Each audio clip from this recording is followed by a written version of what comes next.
सर्वप्रथमे ईश्वर को धन्यवाद देवा संगे संगे आपण मानक मोर नमस्कार जनाई यही सहभागिता मध्य को स्वागत करुअछि। आजिर सांत्वनार वाक्य विलाप तार 3 पर्व 31 और 32 पद। कारण प्रभु सदाकाल परित्याग करिबे नाही, कारण यद्यपि से दुख घटाती तथापि आपणार अपार दया अनुसार से करुणा करिबे। प्रार्थना करिबा। सर्वशक्तिमान सर्वदर्शी सर्व अंतर्यामी पिता परमेश्वर तुम्हारी वाक्य मध्य दे आम प्रत्येक को तुम्हें कथा कुह जीशु नाम रे मागुअछु, आमेन। जीवनर चलापथरे केवल जे दुख भरी रही ता नुहे, हठात अनेक जीवन में एभली आकस्मिक विपर्यय गुड़िक आसे जे मनीष हतबाग एवं किंकर्तव्य विमूढ़ हो जाए। ठीक सेतिकी बेले मन रे प्रश्न उठे, प्रभु काहींकी बारंबार ए दुख रोग और समस्या। सेतिकी बेले मु प्रभु को पचारि बसे अभिमान करी, प्रभु तुम्हें केउठी अछ? तुम्हें कौन मो पाई मो परिवार पाई मनोयोगी नुह? तुम्हें कौन आम पाई चिंता करुन? तुम्हें कौन आमको परित्याग करिछ? तुम्हें कौन आम सांगेरे नाह? ठीक सेतिकी बेले आज को 4 वर्ष तलर घटना मोर मन पड़े। गैंगटक रोड दुर्घटना रे आपणार बड़ पुओ बोहू 2 जन किशोर नाती नातुणी को हराइथिबा आमर जने मांकर एभली व्याकुल प्रश्न मते आचंबित करथिला। से दिन शिष्य माने मध्य जीशुक सहित जेतेबेले नौकार यात्रा करुथिले भयंकर झड़ होइथिला। ठीक सेतिकी बेले शिष्य माने जीशु को कहले, हे प्रभु आमे मलु, आपणकर कौन चिंता नहीं? अनेक समय रे एभली मुहूर्त रे आमर विश्वास दोहली जाउथवा समय रे विलाप 3 तार 39-40 पद चिंता करिबा पाई मन रे प्रेरणा आसे। सेठारे लेखा जाए, जीवित मनुष्य काहींकी असंतोषर कथा कुहे, आपणार पापर दंड सकाशे मनुष्य काहींकी असंतोषर कथा कुहे। आम्भे माने आपणा आपणा पथ अनुसंधान करू, परीक्षा करू, पुणी सदा प्रभु प्रति फेरू। जड़े गायक और प्रचारक गीत रे लिखिछंती, ताहा केड़े सत्य।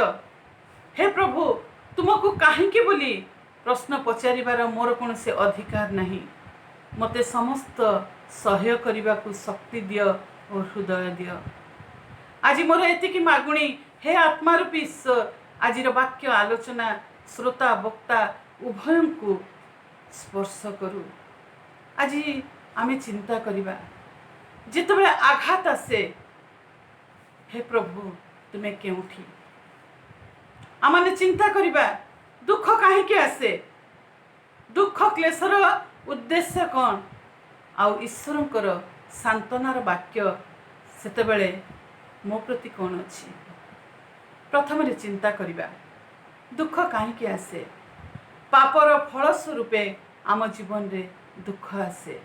जोहन 5 पर्व 14 पद रे लिखा होची, मंदिर रे जीशु जेतेबेले 38 वर्षर से रोगी को देखिले, सेतेबेले जीशु ताकू कहउचंती, देख तुमे सुस्थ होइछ, आउ पाप कर नहीं, जेपरि तुम प्रति अधिक दुर्दशा न घटे। से दिन मरियम मोसांक विरुद्ध रे कथा कहिबा द्वारा पाप करी कुष्ठ रोगाग्रस्त हेले। राजा आशा यौवन अवस्था रे ईश्वर को विश्वास कले, मात्र परवर्ती समय रे वृद्ध समय रे ईश्वरंकर चालना को से अग्राह्य करी पाद रोगाग्रस्त हेले। तथापि सदा प्रभुंकर अन्वेषण न करी वैद्यमानकर अन्वेषण करिबारु प्राण त्याग कले और पितृलोकंक सहित से शयन कले। प्रभुंक पाखरे निजर पाप दोष दुर्बलता को आमर स्वीकार करबा उचित। ईश्वरंकर कर्म जेपरि प्रकाशित हुए सेथिपाई आम जीवन रे दुख आसे। से जन्मांध विषय माने आलोचना करिबा। शिष्य माने जीशु को आसी पचारुचंती, किए पाप करिबारु ए अंध होई जन्म हैला, ए निजे ना एहार पिता माता? जीशुंकर उत्तर से दिन शिष्य मान को विस्मित कर देइथिला। ଯୀଶୁ କହିଲେ ଏ କିମ୍ବା ଏହାର ପିତାମାତା ପାପ କଲେ ନାହିଁ, ଈଶ୍ୱରଙ୍କ କର୍ମ ଯେପରି ଏହାଠାରେ ପ୍ରକାଶିତ ହୁଏ, ଏଥିପାଇଁ ଏ ସମସ୍ତ ଘଟିଅଛି। ମୋର ପ୍ରିୟ ଶ୍ରୋତା ବନ୍ଧୁମାନେ, ଯଦି କିଏ ରୋଗାଗ୍ରସ୍ତ ହୁଏ ସେତେବେଳେ ନିଷ୍ଠୁର ଭାବରେ କାହାର ବିଚାର କରନ୍ତୁ ନାହିଁ, କି ମୁଖରେ କୁହନ୍ତୁ ନାହିଁ କି ତାର ପାପ ଲାଗି ସେ ଦଣ୍ଡ ପାଇଛି, ତାର ପାପ ଲାଗି ସେ ଫଳ ଭୋଗୁଛି। ହୋଇପାରେ ଈଶ୍ୱର ତାଙ୍କର ସହଭାଗିତା ନିମନ୍ତେ ଦୁଃଖ, କଷ୍ଟ, ରୋଗ, ଯନ୍ତ୍ରଣା ମଧ୍ୟ ଦେଇ ତାଙ୍କୁ ନେଉଛନ୍ତି। ଆମେ ଦୁଃଖ କଷ୍ଟ ଭୋଗ କରୁ ଯେପରି ଆମମାନେ ଈଶ୍ୱରଙ୍କୁ ଗୌରବ ଦେଇପାରିବା। ଲାଜାର ଯେତେବେଳେ ପୀଡ଼ିତ ଥିବା ସମ୍ବାଦ ଯୀଶୁଙ୍କୁ କୁହାଗଲା, ଆପଣ ଯାହାକୁ ସ୍ନେହ କରନ୍ତି ସେ ପୀଡ଼ିତ ଅଛି। ଯୀଶୁଙ୍କର ଉତ୍ତର ଥିଲା, ଏ ପୀଡ଼ା ମୃତ୍ୟୁ ନିମନ୍ତେ ନୁହେଁ, ମାତ୍ର ଈଶ୍ୱରଙ୍କର ଗୌରବ ନିମନ୍ତେ। ଅନେକ ସମୟରେ ଆମର ଦୁଃଖ, ଆମର କ୍ଲେଶ ଶୈତାନ ଦ୍ୱାରା ମଧ୍ୟ ଆସିଥାଏ। ଶୈତାନ ସକାଶେ ଆମେ ଦୁଃଖ ଭୋଗ କରିଥାଉ। ଆଇବଙ୍କ ଜୀବନକୁ ଯଦି ଆମେ ଲକ୍ଷ୍ୟ କରିବା, ଆଇବଙ୍କ ଜୀବନରେ ପ୍ରଭୁ ଶୈତାନକୁ ଅନୁମତି ଦେଇଥିଲେ। ସେ ତ ପରମେଶ୍ୱରଙ୍କ ଲୋକ ଥିଲେ, ସିଦ୍ଧ ସରଳ ପରମେଶ୍ୱର ଭୟକାରୀ କୁକ୍ରିୟାତ୍ୟାଗୀ ମଣିଷ ଥିଲେ। ତାଙ୍କୁ ପରୀକ୍ଷା କରିବା ଉଦ୍ଦେଶ୍ୟରେ ପ୍ରଭୁ ଆଲାଓ କଲେ, ଅନୁମତି ଦେଲେ ଶୈତାନକୁ। ସେଦିନ ଗରାସିଆ ମାନଙ୍କ ଅଞ୍ଚଳରେ ଯେଉଁ ଆତ୍ମାବିଷ୍ଟ ଲୋକମାନେ ଶୈତାନ ଦ୍ୱାରା ଆବଦ୍ଧ ହୋଇଥିଲେ, ପ୍ରଭୁ ସେମାନଙ୍କୁ ସୁସ୍ଥ କରିଥିଲେ। ସେଦିନ 18 ବର୍ଷ ଦୁର୍ବଳକାରୀ ଆତ୍ମା ବିଶିଷ୍ଟ ସ୍ତ୍ରୀ ଲୋକକୁ ପ୍ରଭୁ ସୁସ୍ଥ କଲେ।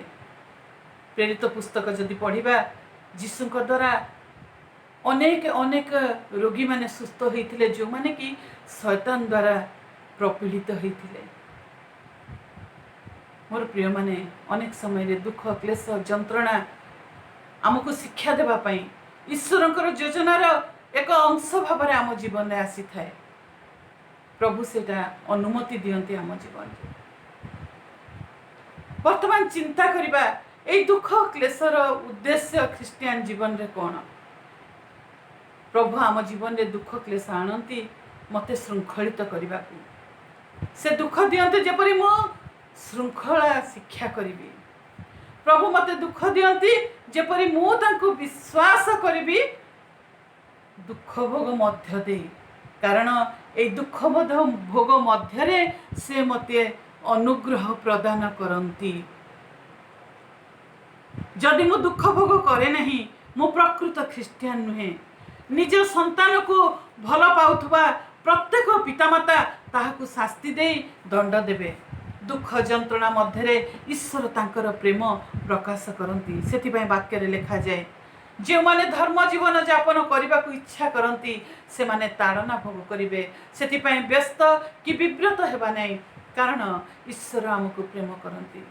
ଆମ ଜୀବନରେ ଦୁଃଖ କ୍ଲେଶ ଆସେ, ତାର ଉଦ୍ଦେଶ୍ୟ ହେଉଛି ତାହା ମଧ୍ୟ ଦେଇ ଈଶ୍ୱର ଗୌରବ ପାଇବେ।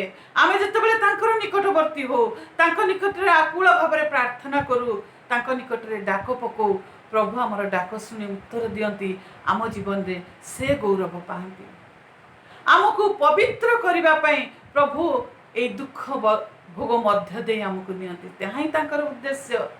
ଆମମାନେ ଯେପରି ତାଙ୍କର ପବିତ୍ରତାର ସହଭାଗୀ ହଉ, ଏଥିପାଇଁ ଆମମାନଙ୍କର ମଙ୍ଗଳ ନିମନ୍ତେ ସେ ଶାସନ କରନ୍ତି।